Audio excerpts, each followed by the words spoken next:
తెలుగు భాషా దినోత్సవ శుభాకాంక్షలు. కొన్ని మాటలు కేవలం అక్షరాలు కావు, అవి మన గర్వానికి ప్రతీకలు. అలాంటి శక్తివంతమైన భాషే మన తెలుగు. ఎందరో మహానుభావులు మన భాషను కొనియాడారు. వారి మాటలే ఈ భాష గొప్పతనానికి నిలువెత్తు సాక్ష్యం. శ్రీకృష్ణదేవరాయలు గర్వంగా అన్నాడు, దేశ భాషలందు తెలుగు లెస్స. ఇటాలియన్ యాత్రికుడు నికోలో డి కాంటి మన భాష మాధుర్యానికి మగ్ధుడై తూర్పు దేశాల ఇటాలియన్ అని అభివర్ణించాడు. నోబెల్ గ్రహీత రవీంద్రనాథ్ ఠాగూర్ ఆశ్చర్యంగా ఇది భాషా లేక సంగీతమా అని ప్రశ్నించాడు. మహాకవి సుబ్రహ్మణ్య భారతి మన తెలుగును కీర్తిస్తూ సుందరమైన తెలుగులో పాడుకుందాం అని గానం చేశాడు. తెలుగు లిపి ఒక అద్భుత చరిత్ర కలిగిన లిపి. ఇది బ్రహ్మలిపి నుండి అభివృద్ధి చెందింది. మనకు లభించిన తెలుగు శాసనాలు 575 ఏళ్ల పైగా నాటివి. అవి మన భాషకు ప్రాచీనతను, గొప్పతనాన్ని సూచిస్తాయి. నన్నయ్య, తిక్కన, ఎర్రప్రగడ ఈ ముగ్గురు కవులు మహాభారతాన్ని తెలుగులోకి అనువాదించి మన సాహిత్య సంప్రదాయానికి పునాదులు వేశారు. అందుకే నన్నయ్య గారిని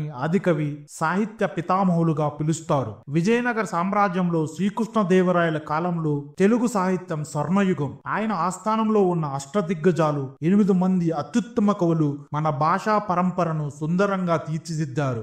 ఆగస్టు 29 ఈ రోజు మన తెలుగు భాష దినోత్సవం జరుపుకోవడానికి ఒక ప్రత్యక్షమైన కారణం ఉంది. ఇది వ్యవహారిక భాషా ఉద్యమ పితామహుడు మహాకవి గిడుగు వెంకట రామమూర్తి గారి జయంతి. ఆయన తెలుగును పండితుల నుండి ప్రజల భాషగా మార్చి అందరికీ దగ్గర చేసిన మహానీయుడు. తెలుగు కేవలం ఒక భాష కాదు, ఇది మన చరిత్ర, మన సంస్కృతి, మన సినిమా, మన సంగీతం. తెలుగు తన మాధుర్యానికి ప్రపంచానికి చాటింది. ప్రపంచవ్యాప్తంగా 75 మిలియన్లు మందికి పైగా మాట్లాడుతున్న మన తెలుగు అమెరికాలో అత్యంత వేగంగా ఎదుగుతున్న భాషల్లో ఒకటి. అంతేకాదు 2008 మన భాషకు కేంద్ర ప్రభుత్వం శాస్త్రీయ భాషల్లో హోదా కల్పించింది. మన భాష కేవలం మాట కాదు, అది మన మూలాలకు, మన అస్తిత్వం. ఈ